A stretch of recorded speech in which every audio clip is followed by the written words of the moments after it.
I sat in the gleaming boardroom of Harrison Global, my family's company, watching my uncle's face turn red with rage. The quarterly shareholders' meeting had devolved into yet another attack on my ability to contribute to the business. For God's sake, Sophia, Uncle Richard slammed his hand on the mahogany table. You've been here 3 years and what have you accomplished? Your division is bleeding money. Of course it was. They'd put me in charge of their dying print media branch, a deliberate setup for failure. Meanwhile, my cousin Drew ran the profitable digital sector, despite having half my qualifications and none of my tech background. If you'd let me implement the digital transformation plan I proposed, I started. More of your wild ideas about AI and automation? Drew smirked from across the table. This is a real business, cousin, not one of your tech fantasies. I looked around the room at the faces I'd known all my life. Aunt Margaret, examining her manicure with practiced indifference. Cousin Victoria, hiding her smile behind a coffee cup. The board members, all family friends, avoiding eye contact. My father would have defended me. But he died 5 years ago, leaving me his board seat and 15% of Harrison Global's shares. They'd been trying to push me out ever since. The numbers don't lie, Uncle Richard continued, pulling up a PowerPoint slide. Your division's losses are dragging down our entire quarterly report. The board has concerns. Of course they did. The same board that approved Drew's excessive spending on outdated systems but rejected every innovation I suggested. I moved to have Sophia removed from her position, Drew announced, straightening his designer tie. And given her limited business acumen, perhaps it's best if she sells her shares to those who understand the company's true value. The room hummed with murmurs of agreement. I noticed several board members nodding. They'd clearly discussed this before the meeting. All in favor? Uncle Richard asked, not even bothering to hide his satisfaction. Hands rose around the table. Even Aunt Margaret, who'd spent every Christmas telling me how much I reminded her of my father, voted to oust me.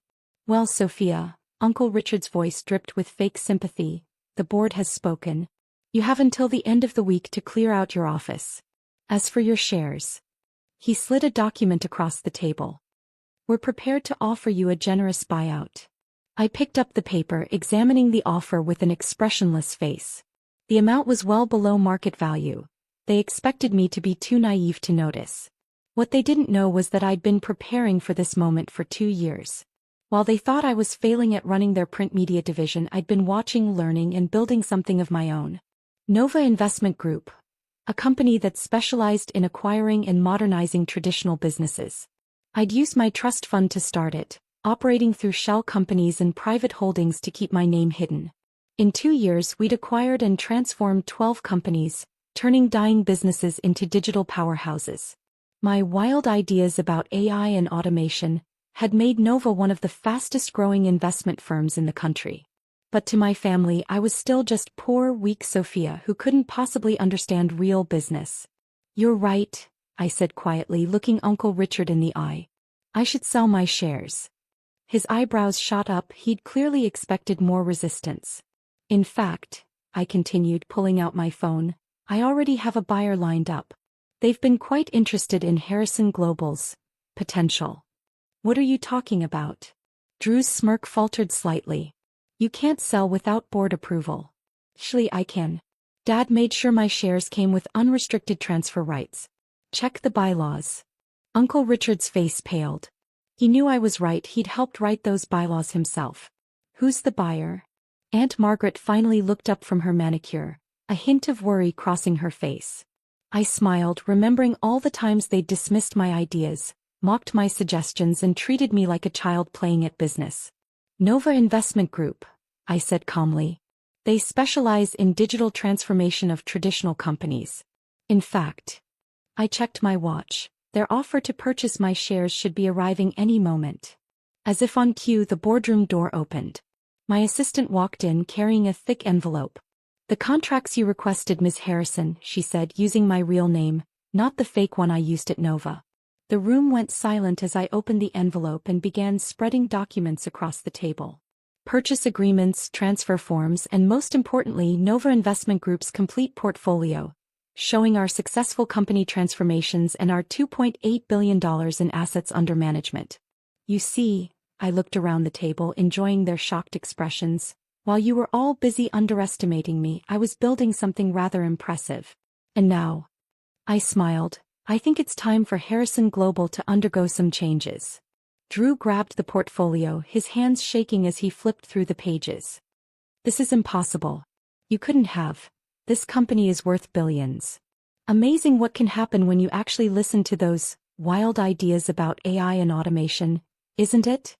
Uncle Richard's face had turned from pale to gray. You're Nova's CEO? The company that's been buying up traditional businesses. Founder and so, I corrected him. And we don't just buy businesses, Uncle Richard.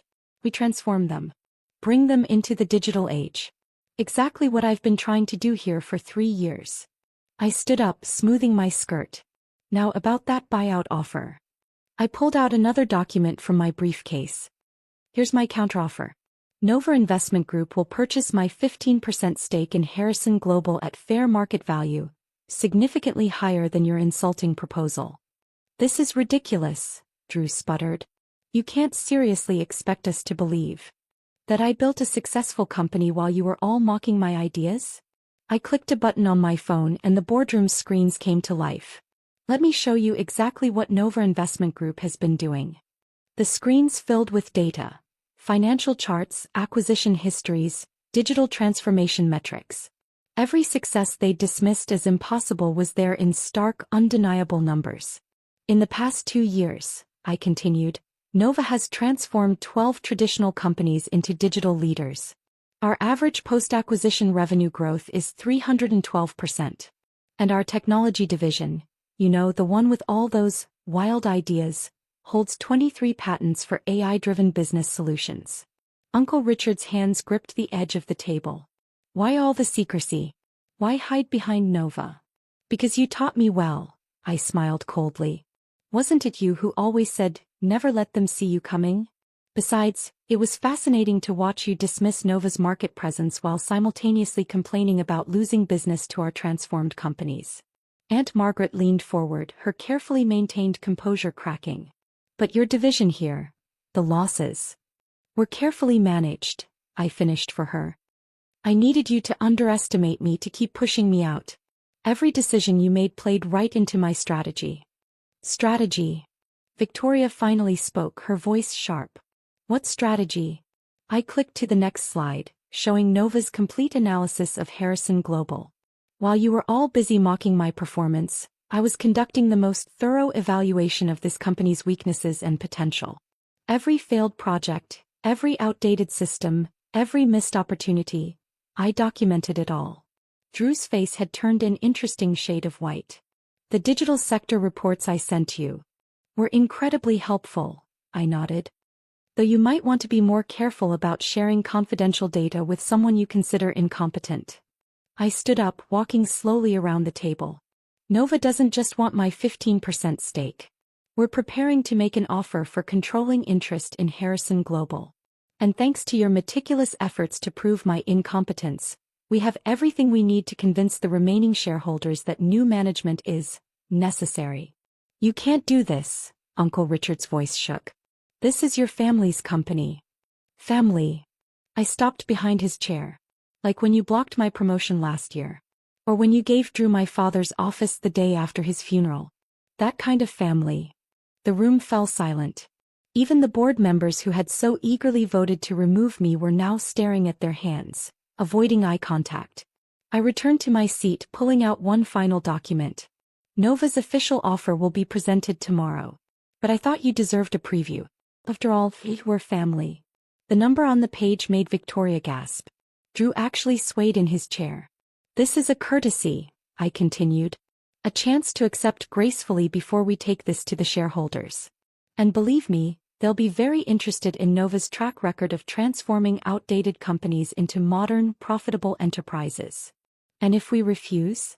Uncle Richard's voice was barely a whisper.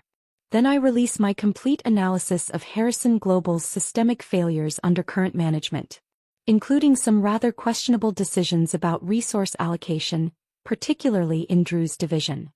I smiled at my cousin. Those confidential reports were really quite revealing. My assistant appeared at the door again. Miss Harrison? Your next meeting is in 15 minutes. The Nova board is waiting. Thank you, Claire. I began gathering my documents.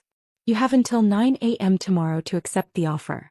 After that, Nova begins acquiring shares on the open market. And given your recent performance, I glanced at the financial charts still displayed on the screens.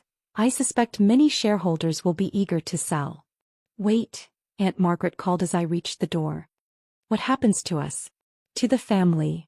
I turned back, remembering all the family dinners where they'd belittled my ideas, all the board meetings where they'd dismissed my suggestions. That depends. Nova typically retains employees who demonstrate actual value. Those who've been coasting on family connections, however. I let the sentence hang. Well, I hear the job market is quite competitive these days. The news broke the next morning. Nova Investment Group acquires controlling interest in Harrison Global. The business world was stunned to learn that Nova's mysterious founder was the same person Harrison's board had just voted to remove. Uncle Richard took early retirement rather than work under my leadership. Drew lasted 3 months before resigning. He couldn't handle reporting to the cousin he'd spent years mocking. Victoria and Aunt Margaret sold their shares and moved to Florida, where they reportedly tell anyone who'll listen about their ungrateful niece who stole the family company. The transformation of Harrison Global became Nova's most successful project yet. We implemented every innovation they'd rejected, modernized every system they'd clung to, and within a year the company's value had tripled. I kept the boardroom exactly as it was, though. The same mahogany table where they'd voted to remove me now hosts Nova's executive meetings. Sometimes when I'm sitting in Uncle Richard's old chair, making decisions that shape the company's future, I think about that last board meeting. They thought they were getting rid of a weak link. Instead, they drove me to build something powerful enough to take everything from them. Last week, Drew applied for a job at one of Nova's subsidiary companies. His resume cited his experience leading digital transformation at Harrison Global. I had Claire send him our standard rejection letter. We're looking for candidates with genuine innovation experience. The Harrison Global building looks different now. Modern, open, dynamic. The only thing I kept unchanged was the lobby sign, though I added a small plaque beneath it. A Nova Investment Group company, embracing the future they feared. Sometimes the best revenge isn't just success. It's success they can't ignore, can't dismiss, and can't escape. Every time they see Harrison Global in the news, topping industry rankings and breaking revenue records, they're reminded of the weak niece they underestimated. As for me, I'm still acquiring companies, still transforming outdated businesses into modern successes. But now everyone knows exactly who they're dealing with. After all, I learned from the best. They taught me everything about family business, especially how to take it away from family who doesn't deserve it.